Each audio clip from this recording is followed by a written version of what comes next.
നമസ്കാരം, ഞാൻ വിനീഷ് രോഗിണി. കടക്കണിയിൽ പെട്ടിരിക്കുന്ന വ്യക്തിയാണ് നിങ്ങൾ. ഇതിൽ നിന്നൊരു മോചനം വേണ്ടേ? ഇതിൽ നിന്ന് രക്ഷപ്പെടാനുള്ള കുറച്ച് കാര്യങ്ങളാണ് ഇന്നത്തെ വീഡിയോയിൽ ഞാൻ നിങ്ങളുമായിട്ട് ഷെയർ ചെയ്യാൻ ഉദ്ദേശിക്കുന്നത്. സോ നിങ്ങൾ ആദ്യമായിട്ടാണ് വീഡിയോ കാണുന്നതെങ്കിൽ ചാനൽ ഒന്ന് സബ്സ്ക്രൈബ് ചെയ്യുക. തൊട്ടടുത്ത് കാണുന്ന ബെൽ ബട്ടൺ ക്ലിക്ക് ചെയ്യുകയാണെങ്കിൽ ഞാൻ അപ്ഡേറ്റ് ചെയ്യുന്ന വീഡിയോകൾ യഥേഷ്ടം നിങ്ങളുടെ മൊബൈലിൽ നോട്ടിഫിക്കേഷനായി ലഭിക്കുന്നതാണ്. നമ്മൾ ആദ്യമായിട്ട് മനസ്സിലാക്കേണ്ടത് എന്താണ് കടക്കണി, അതിന്റെ പ്രധാന അപകട സൂചനകൾ നമുക്ക് മനസ്സിലാക്കാം. ഒന്ന്, വരുമാനത്തിന്റെ 50% നമ്മൾ EMI ആയിട്ട് അടക്കേണ്ടി വരുന്ന അവസ്ഥ. സത്യം പറഞ്ഞാൽ വരുമാനം കിട്ടുന്നതിന്റെ മുഴുവൻ പൈസയും ചിലർക്ക് EMI ആയിട്ട് അടക്കേണ്ടി വരുന്നുണ്ട്. എന്നാൽ 50% മുകളിലേക്കും EMI ആയിട്ട് പോകുന്നുണ്ടെങ്കിൽ വാർണിംഗ് നമ്പർ 1 നിങ്ങൾ സൂക്ഷിക്കുക. ആ നമ്പർ 2, പുതിയ വായ്പകൾ എടുത്തിട്ട് പഴയത് അടക്കുന്ന ചില പ്രോസസ്സ്. ചിലർ പറയാറുണ്ട്, ഒരു വലിയൊരു ലോൺ കിട്ടിയ കുറെ ലോണുകൾ അടച്ച് തീർക്കാമായിരുന്നു, അല്ലെങ്കിൽ ഈ ലോൺ തീർക്കാൻ വേണ്ടിയിട്ട് വേറൊരു ലോൺ എടുക്കുക. അപ്പൊ അതിനേക്കാളും വലിയ ഒരു ബാധ്യതയാണ് വീണ്ടും നമ്മൾ വലിച്ചിടാൻ പോകുന്നത്. അത് 2. ഇനി മൂന്നാമത്തെ കാര്യം,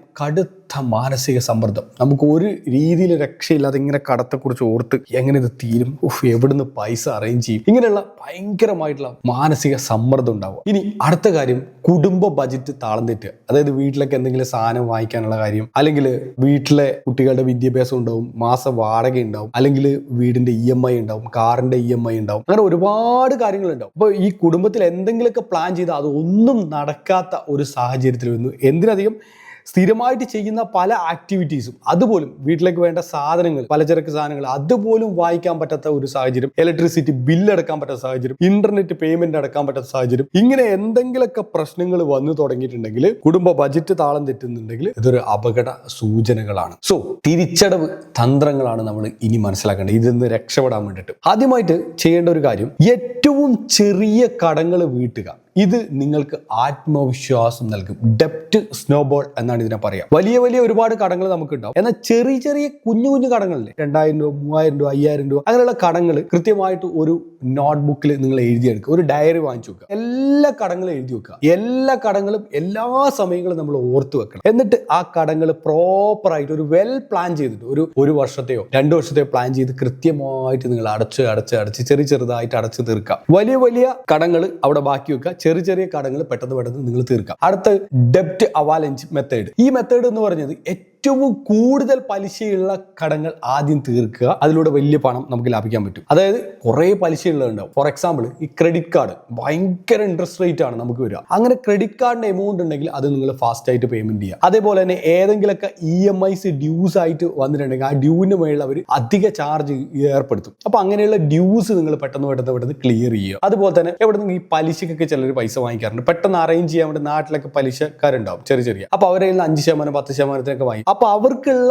പേയ്മെന്റ് ഒക്കെ പെട്ടെന്ന് കൊടുത്ത് ഒഴിവാക്കുക. അതുപോലെ തന്നെ ലോൺ ആപ്പുകളിൽ നിന്നൊക്കെ 36% ഇൻട്രസ്റ്റിന് ലോൺ എടുത്തിട്ടുണ്ടാവും. അങ്ങനെയുള്ള കാര്യങ്ങളൊക്കെ പെട്ടെന്ന് അടച്ചു കഴിഞ്ഞാൽ തന്നെ ചെറിയ രീതിയിൽ നമുക്ക് രക്ഷപ്പെടാൻ പറ്റും എന്നതാണ് ഒരു കാര്യം. ഇനി എങ്ങനെ ഇത് നമുക്ക് തുടങ്ങാം? ആക്ഷൻ പ്ലാൻ ആണ് വേണ്ടത്. പ്രധാനമായിട്ടും എല്ലാ കടങ്ങളും പലിശ സഹിതം എഴുതി വെക്കുക. ഞാൻ പറഞ്ഞു, ഒരു ഡയറി വാങ്ങിക്കുക, എല്ലാം എഴുതി വെക്കുക. കടങ്ങൾ 1, 2, 3, 4, 5 ഇങ്ങനെ എഴുതി വെക്കുക. അതിനുശേഷം ചെലവ് ചുരുക്കലും, അനാവശ്യ ചെലവുകൾ ഒഴിവാക്കുക. സ്ഥിരമായിട്ട് വരുന്ന റെക്കറിങ് ചെലവുകൾ ഒഴിവാക്കുക. നിങ്ങൾക്ക് അവിടെ ഒരു ഡയറി കാണുന്നില്ലേ, മനസ്സിലായില്ലേ? ആ ഡയറി ഇതേപോലെ എന്റെ കംപ്ലീറ്റ് ആയിട്ടുള്ള കടങ്ങളും എന്റെ ഒരുപാട് ബാധ്യതകളുടെ ലിസ്റ്റാണ് അതിനകത്തുള്ളത്. അപ്പൊ അത് കൃത്യമായിട്ട് ഞാൻ എഴുതി വെച്ചിട്ട് അതിൽ ഓരോന്നായിട്ട് ക്ലിയർ ചെയ്ത് പോകാണ്. ഇതൊന്നും ഞാൻ മുന്നേ ചെയ്യില്ലായിരുന്നു. വളരെ ഒരു ലേറ്റസ്റ്റ് ആയിട്ട് എനിക്ക് തോന്നുന്നു ഒരു 2 year ആയിട്ട് മാത്രമാണ് ഞാൻ ഇത് പ്ലാൻ ചെയ്യുന്നത്. പക്ഷെ ശരിക്കും ഒരു ബോർഡൊക്കെ വീട്ടിലെ റൂമിൽ ബോർഡൊക്കെ വെച്ചിട്ട് അതിനകത്ത് കൃത്യമായിട്ട് കടങ്ങൾ എഴുതി വെച്ചിട്ട് ഓരോ മാസം EMI അടക്കുമ്പോൾ ഞാൻ ടിക്ക് ചെയ്ത് പോകുമായിരുന്നു. അപ്പൊ അങ്ങനെ വളരെ ഫാസ്റ്റ് ആയിട്ട് കടങ്ങൾ തീർക്കും. അപ്പൊ ഭയങ്കര മനസ്സിലൊരു സന്തോഷം. ഇനി 3 മാസം മാത്രമേ ഉള്ളൂ, ഇനി ബാക്കി 5 മാസം മാത്രമേ ഉള്ളൂ. അങ്ങനെ ഓർക്കുമ്പോൾ നമുക്ക് ഭയങ്കര ഒരു ഹാപ്പിനെസ്, ഒരു അഡീഷണൽ ആയിട്ട്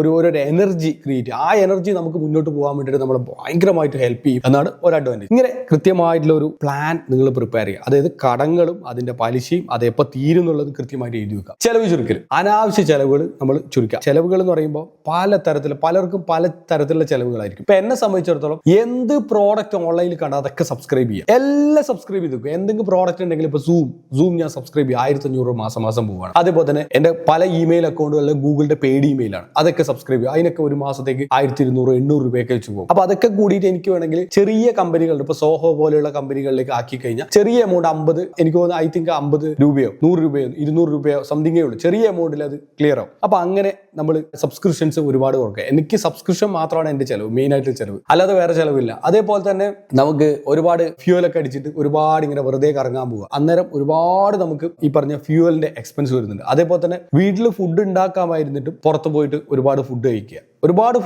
വെറുതെ അനാവശ്യമായിട്ട് കഴിക്കുക. അപ്പൊ അങ്ങനെ അനാവശ്യമായിട്ട് ഒരുപാട് ഫുഡ് കഴിക്കുക. അതുപോലെ തന്നെ അനാവശ്യമായിട്ട് ഒരുപാട് ഡ്രസ്സ് വാങ്ങിച്ചിട്ട്, ഓൾറെഡി കുറെ ഡ്രസ്സ് ഉണ്ട്, എന്നിട്ടും അതിന് പുറമെ അനാവശ്യമായിട്ട് ഒരുപാട് ഡ്രസ്സുകൾ വാങ്ങിക്കുക. അത് അങ്ങനെ കുറേ സ്വഭാവമുണ്ട്, ചെലവാക്കുന്ന സ്വഭാവം. ഇങ്ങനെയുള്ള സ്വഭാവം കാരണം നമുക്ക് ഒരുപാട് പൈസ പോകുന്നുണ്ട്. ഇതൊന്ന് ജസ്റ്റ് ഒന്ന് 1 മാസം എഴുതി വെക്കുക. ചെലവ് ഇത് ഒഴിവാക്കുകയല്ല, ആദ്യം 1 മാസം എഴുതി വെക്കുക. ആ എഴുതി വെക്കുമ്പോൾ നമ്മൾ തലകറങ്ങിപ്പോകും, അത്രയും ഭയങ്കര ചെലവുണ്ട്. അതുപോലെ വീട്ടിലേക്ക് വാങ്ങിക്കുന്ന സാധനങ്ങളൊക്കെ അനാവശ്യമായിട്ട് ഒരുപാട് സാധനങ്ങൾ, അതൊക്കെ ലിമിറ്റ് ചെയ്യാൻ നമുക്ക് പറ്റും. ഇനി അടുത്തത് ഉപയോഗശൂന്യമായ വസ്തുക്കൾ വിൽക്കുക എന്നതാണ്. ഇപ്പൊ എന്നെ സംബന്ധിച്ചിടത്തോളം ഒരു വലിയ ഗോഡൌൺ പോലെയാണ് എന്റെ വീട്. ഒരുപാട് ഇലക്ട്രോണിക് സാധനങ്ങൾ, എന്താ ഇല്ലാത്ത സാധനവും ഇല്ല, അത്രയും സാധനങ്ങളാണ് വീട്ടിനകത്തുള്ളത്. ഒരു മിനി പ്രൊജക്ടർ മുതൽ ഹൈ ലെവലിലെ പ്രൊജക്ടർ വരെ ഉണ്ട്. അതുപോലെ തന്നെ ഇവിടെ കിടക്കുന്ന ഒരു മാക് ഉണ്ട്, മേളില് ഒരു മാക് ബുക്ക് ഉണ്ട്, ഇവിടെ ഒരു മാക് ബുക്ക് ഉണ്ട്, ഒരു ഐമാക് ഉണ്ട്, ഇനി ഓഫീസിൽ വേറെയുണ്ട്. അപ്പൊ ഒന്ന് ആലോചിച്ച് നോക്കുക, എത്ര എണ്ണമാണ്. ഇതൊന്നും ഉപയോഗിക്കാൻ ആളില്ല, മീൻസ് നമുക്ക് ഉപയോഗിക്കാൻ പറ്റും. പക്ഷെ ഈ കാര്യങ്ങളൊക്കെ പല പർപ്പസിനായിട്ട് നമുക്ക് വേണം, ആവശ്യമുണ്ട്, പിന്നീട് ആവശ്യമുണ്ടെന്ന് വിചാരിച്ചിട്ട് ഇതൊക്കെ ഹോൾഡ് ചെയ്ത് വെക്കുക. അതേപോലെ തന്നെ ക്യാമറകൾ, അങ്ങനെ പല സാധനം, ലൈറ്റുകൾ, ഒരുപാട് സാധനങ്ങൾ, ഗിംബലുകൾ,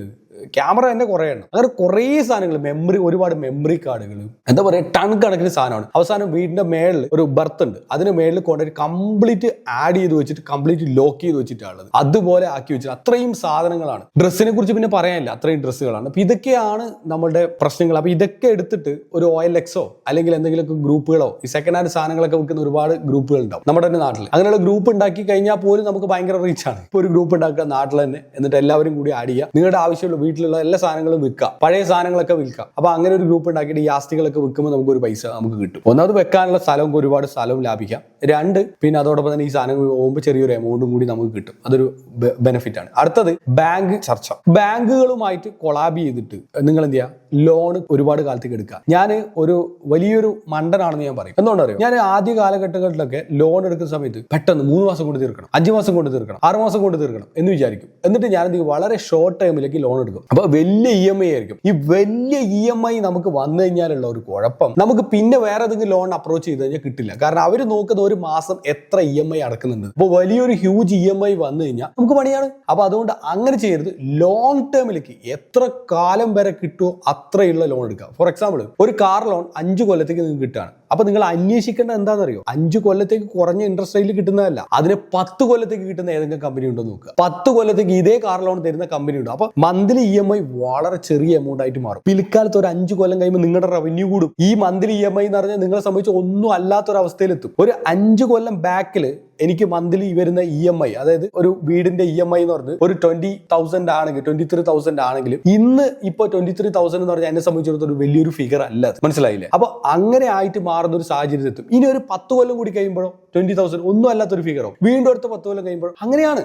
അപ്പൊ വളരെ ലോങ് ടേമിലേക്ക് നമ്മൾ എന്ത് ചെയ്യുക, ഈ പറഞ്ഞ ലോണുകൾ എടുക്കുക എന്നതാണ് യാഥാർത്ഥ്യം. അല്ലാതെ ഇൻട്രസ്റ്റ് നോക്കിയിട്ട് അല്ല നമ്മൾ ചെയ്യേണ്ട, കാലാവധി മാക്സിമം കൂട്ടിയെടുക്കുക എന്നതാണ് നമ്മൾ മെയിൻ ആയിട്ട് ചെയ്യേണ്ട കാര്യം. അടുത്തത് സാമ്പത്തിക വിശകലനം. പൊതുവെ നമ്മുടെ എല്ലാ ചെലവുകളും EMI പ്ലസ് വീട്ടിലെ ചെലവുകളെല്ലാം കൂടിയിട്ട് നമുക്കൊരു 45,000 രൂപ ഉണ്ടെന്ന് വിചാരിക്കാം. മൊത്തം ചെലവ്, വരുമാനം ഒരു 60,000, ശമ്പളവും മറ്റു വരുമാനം, മിച്ചം സേവിങ്സ് ഏകദേശം ഒരു 15,000 രൂപ കിട്ടും. ഇങ്ങനെ ആയിരിക്കണം നിങ്ങളുടെ പ്രതിമാസ ബജറ്റ് എന്ന് പറയുന്നത്. ഈ ഒരു ലെവലിൽ എത്തണം. അതായത് ചെലവുകളൊക്കെ ഒരു 45,000 60,000 നിങ്ങളുടെ ശമ്പളം മറ്റു വരുമാനം എല്ലാം കൂടിയിട്ട് ബാക്കി ഒരു 15,000 രൂപയ്ക്ക് നിങ്ങൾക്ക് സേവിങ്സ് മിനിമം ഉണ്ടാക്കണം. ഓക്കെ, ഇനി നിയമപരമായിട്ടുള്ള ഒരുപാട് സഹായങ്ങൾ നമുക്ക് ഇതിന് കിട്ടും. ഒന്ന്, RBIയുടെ മൊറട്ടോറിയം ഉണ്ട്. നമ്മൾ എന്തെങ്കിലും ലോൺ എടുത്തിട്ടുണ്ടെങ്കിൽ അതിന് തിരിച്ചടവിന് നമുക്ക് സാവകാശമൊക്കെ കിട്ടുന്ന പരിപാടി. അതുപോലെ തന്നെ ലോൺ റീസ്ട്രക്ചറിങ്, EMI തുക നമുക്ക് കുറക്കാൻ പറ്റും കാലാവധി കൂട്ടിയിട്ട്. അപ്പൊ അത് നിങ്ങളെ ബാങ്കിന് അപ്രോച്ച് ചെയ്താൽ പറ്റും. അതുപോലെ തന്നെ ഓൺ ടൈം സെറ്റിൽമെന്റ് ഉണ്ട്. ചില ലോണുകളൊക്കെ ഈ ഡ്യൂസ് ആക്കിയിട്ട് പ്രശ്നമൊക്കെ ആയി കിടക്കുന്നത് ഒറ്റ തവണയായിട്ട് നമുക്ക് കടന്നു തീർക്കാം. അതിന് ബാങ്ക് ഒരുപാട് അഡ്ജസ്റ്റ്മെന്റുകളൊക്കെ ചെയ്ത് നമുക്ക് തരും. അതുപോലെ തന്നെ ക്രെഡിറ്റ് കൗൺസിലിംഗ്, ദിശ പോലെയുള്ള ഇതിൽ നിന്ന് നമുക്ക് സഹായം കിട്ടും. എങ്ങനെയാണ് നമുക്ക് കൺട്രോൾ ചെയ്ത് പോകേണ്ടത്, നമുക്ക് എന്തെങ്കിലും പ്രശ്നങ്ങൾ വന്നിട്ടുണ്ടെങ്കിൽ ഇതൊക്കെ എങ്ങനെ ശരിയാക്കാം, അതിനെക്കുറിച്ചുള്ള സപ്പോർട്ട് കാര്യങ്ങളൊക്കെ നൽകാൻ ഒരുപാട് സംവിധാനങ്ങളുണ്ട്. നമ്മൾ അവിടെ നിന്ന് എത്തിപ്പെടുന്നില്ല എന്നതാണ് യാഥാർത്ഥ്യം. വളരരുത്, മുന്നോട്ട് തന്നെ പോകണം. കടം എന്നത് ഒരു കെണിയാണ്. പക്ഷേ അതിൽ നിന്ന് പുറത്തു കടക്കാൻ വഴിയുണ്ട്. അച്ചടക്കമാണ്, പേഷ്യൻസ് ആണ് പ്രധാനം എന്ന് പറഞ്ഞു. ക്ഷമ ആട്ടിൻ സൂപ്പിന്റെ ഫലം ചെയ്യും എന്ന് പറഞ്ഞു കേട്ടില്ലേ? അപ്പോൾ ഇത്തരത്തിൽ എല്ലാ കാര്യങ്ങളും നിങ്ങൾക്ക് മനസ്സിലായിട്ടുണ്ടെന്ന് വിചാരിക്കും. ഇതിനേക്കാൾ കൂടുതൽ കാര്യങ്ങൾ നിങ്ങൾക്ക് അറിയാൻ ആഗ്രഹമുണ്ടെങ്കിൽ തീർച്ചയായിട്ടും അത് ഞാൻ കോണ്ടന്റ് ആയിട്ട് അപ്ഡേറ്റ് ചെയ്യുന്നതായിരിക്കും. അപ്പോൾ ഈ ഒരു വീഡിയോ ഇഷ്ടമായിട്ടുണ്ടെങ്കിൽ നിങ്ങൾ ലൈക്ക് ചെയ്യുക. നിങ്ങളുടെ അഭിപ്രായങ്ങളും നിർദ്ദേശങ്ങളും കമന്റ് ബോക്സ് രേഖപ്പെടുത്താം. നിങ്ങൾ ഇപ്പൊ കടക്കണിയിലാണോ? നിങ്ങൾക്ക് രക്ഷപ്പെടാൻ ആഗ്രഹമുണ്ടോ? ആഗ്രഹമുണ്ടെങ്കിൽ യെസ് എന്ന് കമന്റ് ചെയ്യുക. ഒരുപാട് പാസീവ് ഇൻകം സോഴ്സുകളെ കുറിച്ചുള്ള വീഡിയോകളും അടുത്ത ദിവസം ഞാൻ എന്തായാലും യെസ് എന്ന് കമന്റ് ചെയ്ത് പോസ്റ്റ് ചെയ്യുന്നതായിരിക്കും. സോ മറ്റൊരു മികച്ച വീഡിയോ ആയിട്ട് നമുക്ക് നാളെ കാണാം. It's me Nishoni signing off. By.